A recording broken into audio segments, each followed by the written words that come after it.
यो अध्यादेश पछि प्रतिस्थापन विधेयकको बारेमा हामीहरू छलफल गर्दैछौँ।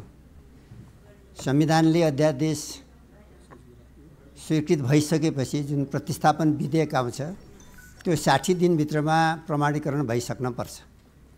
प्रतिनिधि सभाबाट पारित गरेर यहाँ पठाएको छ। हामीले अब यो विधेयकको बारेमा के गर्ने हो भनेको प्रक्रिया अवरुद्ध गर्ने हो भने 60 दिनभित्र पनि यसलाई हामी निष्कर्षमा नपुर्याउने हो भने यो पुरै राष्ट्रिय सभाले चाहिँ के छ भनेदेखि यो विधेयकहरू पारित गर्ने समयलाई पुरै क्रस गर्न खोजेको देखिन्छ। त्यस कारणले अध्यक्षज्यूसँग मेरो एकदम हम्बल रिक्वेस्ट छ।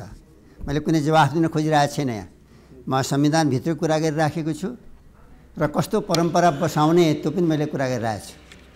मैले प्रतिपक्षका साथीहरूले उठान भएको कुरामा कुनै तथ्यमा बसेर जवाफ दिन खोजेको छैन।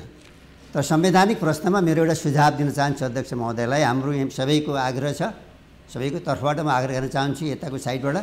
त्यो के भनेदेखि प्रतिस्थापन विधेयक प्रमाणीकरण हुने नहुने अवस्थामा पुग्न दिनु हुँदैन राष्ट्रिय सभाले।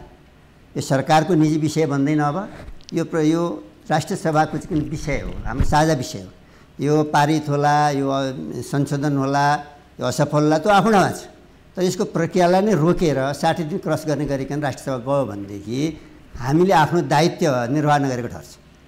त्यस कारण हामी आफ्नो दायित्व निर्वाह गर्ने कुराबाट हामी चुक्नु हुँदैन भन्ने मेरो एउटा सुझाव राख्न चाहन्छु यो बेन्चको सबै साथीको तर्फबाट।